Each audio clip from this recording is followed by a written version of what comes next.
Dear student, class 12th Hindi medium. आशा है आप सभी लोग स्वस्थ होंगे, अच्छे होंगे।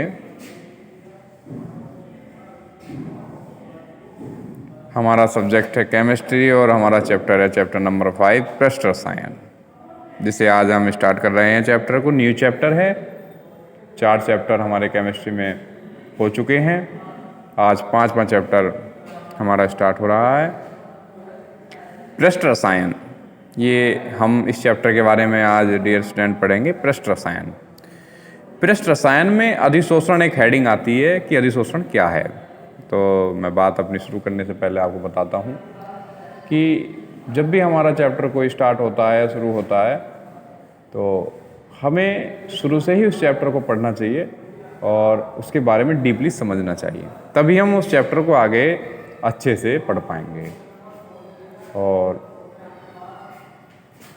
आपको जो वर्क दिया जाता है उसे आप अपनी नोटबुक में नोट पर डे करते रहें। तो मैं बात करना चाहता हूँ अब अधिशोषण पर कि अधिशोषण क्या है, अधिशोषण का क्या काम है, अधिशोषण क्या है। तो आप नोट करेंगे, अधिशोषण वह प्रक्रिया है जिसमें किसी पदार्थ की सांद्रता उसके संपर्क में रखे पृष्ठ पर स्थूल की अपेक्षा अधिक हो जाती है, अथवा किसी पृष्ठ पर उपस्थित अवशिष्ट बलों के कारण पृष्ठ पर किसी पदार्थ की सांद्रता में परिवर्तन होने की क्रिया अधिशोषण कहलाती है। आप नोट करेंगे, अधिशोषण वह प्रक्रिया है जिसमें किसी पदार्थ की सांद्रता उसके संपर्क में रखे पृष्ठ पर स्थूल की अपेक्षा अधिक हो जाती है, ठीक, या किसी पृष्ठ पर उपस्थित अवशिष्ट बलों के कारण पृष्ठ पर किसी पदार्थ की सांद्रता में परिवर्तन होने की क्रिया अधिशोषण कहलाती है। ओके, एग्जाम्पल, जैसे यदि किसी पात्र में रखी गैसें जैसे क्या O2, H2, Cl2 आदि हैं, दाब P उत्पन्न कर रही हैं, मतलब प्रेशर उत्पन्न कर रही हैं P, तो उस पात्र में चारकोल पाउडर डालने पर दाब कम हो जाता है, ठीक, क्योंकि गैस चारकोल पर अधिशोषित हो जाती है। ओके, जैसे नंबर 2 पॉइंट, अभ्रक के पृष्ठ पर N2 गैस का अधिशोषण, ठीक।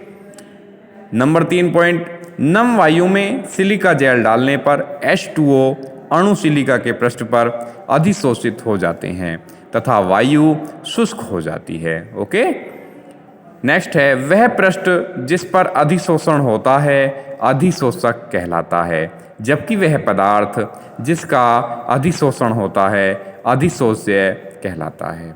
आप नोट करते रहेंगे, बहुत ही मोस्ट है और बहुत ही अच्छी लाइन्स हैं, बहुत अच्छी डेफिनेशन इनकी लिखी हुई है, समझने में कोई प्रॉब्लम्स नहीं आएगी। अधिशोषण निम्नलिखित 2 प्रकार का होता है, भौतिक अधिशोषण नंबर 1, नंबर 2 रासायनिक अधिशोषण। तो ये आप नोट करेंगे, ऊपर लाइन खींचेंगे, एक तरफ भौतिक अधिशोषण लिखेंगे, एक तरफ रासायनिक अधिशोषण लिखेंगे। ओके, लिखेंगे भौतिक अधिशोषण उत्क्रमणीय होता है, रासायनिक अधिशोषण अनुत्क्रमणीय होता है, ठीक है। यह वांडर वाल बलों के कारण उत्पन्न होता है, यह रासायनिक बंध बनाने के कारण होता है, ठीक है। यह प्रकृति विशिष्ट नहीं है, यह प्रकृति अति विशिष्ट होती है। ओके, यह गैसों की प्रकृति पर निर्भर करता है। अधिक आसानी से द्रव्य गैसें सहजता से अधिशोषित होती हैं, यह भी गैस की प्रकृति पर निर्भर करता है। वह गैसें जो अधिशोषक से क्रिया करती हैं रसोशोषण दर्शाती हैं। ओके, नेक्स्ट है, भौतिक अधिशोषण में उच्च दाब पर अधिशोषण के पृष्ठ पर यह बहुअणक परतों के रूप में होता है, यह एकल अणुक परत के रूप में होता है। अब आते हैं अधिशोषण के अनुप्रयोग। उच्च निर्वात उत्पन्न करने में, गैस मास्क के रूप में, आर्द्रता पर नियंत्रण करने में, अक्रिय गैसों का पृथक्करण करने में। अधिशोषण व अवशोषण में अंतर। अधिशोषण व अवशोषण, अधिशोषण में आप नोट करेंगे, यह एक पृष्ठ पर होने वाली प्रक्रिया है। अवशोषण यह एक स्थूल प्रक्रिया है, इसके कारण किसी भी पदार्थ के संपर्क में आने वाले पृष्ठ पर उस पदार्थ की सांद्रता अधिक हो जाती है। यह ऊष्माक्षेपी प्रक्रम है। ठीक है, इसमें क्या है, अवशोषण में यह एक स्थूल प्रक्रिया है। इस प्रक्रिया में पृष्ठ पदार्थ के अंदर व स्थूल अवस्था की सांद्रताओं में विशेष परिवर्तन नहीं होता है। इसमें यह सार्थक ऊष्मा परिवर्तन नहीं होता है। उदाहरण देखिए, अधिशोषण में और अवशोषण में एक मोस्ट उदाहरण ये है, ये ऊष्माक्षेपी प्रक्रम है अधिशोषण। अवशोषण, इसमें कोई सार्थक ऊष्मा परिवर्तन नहीं है। उदाहरण देखिए, ऊष्माक्षेपी में सिलिका जेल के पृष्ठ पर जल के अणुओं का अधिशोषण। उदाहरण, चाक के स्याही में डुबोने पर चाक के अंदर से नीला होना। ठीक है, ये अधिशोषण मतलब दिख रहा है उसका।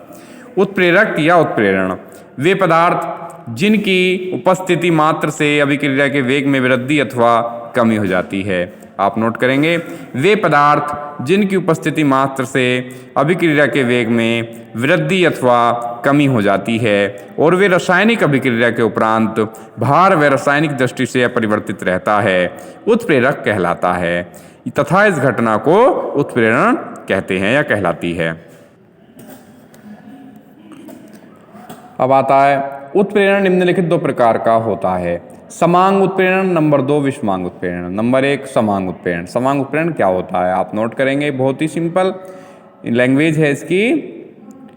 जब अभिकारक और उत्प्रेरक दोनों की भौतिक अवस्थाएं समान होती हैं तो वहाँ समांग उत्प्रेरण होता है। आप नोट करें, जब अभिकारक और उत्प्रेरक दोनों की अवस्था, फिजिकल जो उनकी अवस्था है, जो स्टेट है उनकी, तो जब अभिकारक और उत्प्रेरक दोनों की भौतिक अवस्थाएं समान होती हैं तो वहाँ समांग उत्प्रेरण होता है तथा उत्प्रेरक समांग उत्प्रेरक कहलाता है।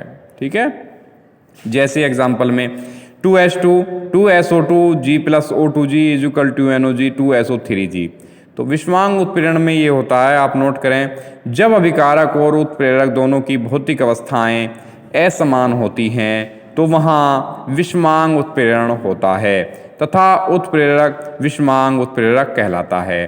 तो फॉर एग्जाम्पल N2 + 3H2 मतलब G ब्रैकेट में = FeS 2NH3G। ओके, नेक्स्ट आता है, अब ये आता है उत्प्रेरक की कार्यविधि के आधार पर उत्प्रेरण निम्नलिखित प्रकार के हो सकते हैं, जैसे कि धनात्मक उत्प्रेरण, ऋणात्मक उत्प्रेरण, स्व उत्प्रेरण, प्रेरित उत्प्रेरण। इस सब के बारे में हम आपको नेक्स्ट टॉपिक में नेक्स्ट क्लास में चर्चा करेंगे और आप अपना वर्क नोट कर लीजिए। फिर आपसे मुलाकात होगी ऑनलाइन क्लास के माध्यम से। तब तक के लिए ऑल द बेस्ट।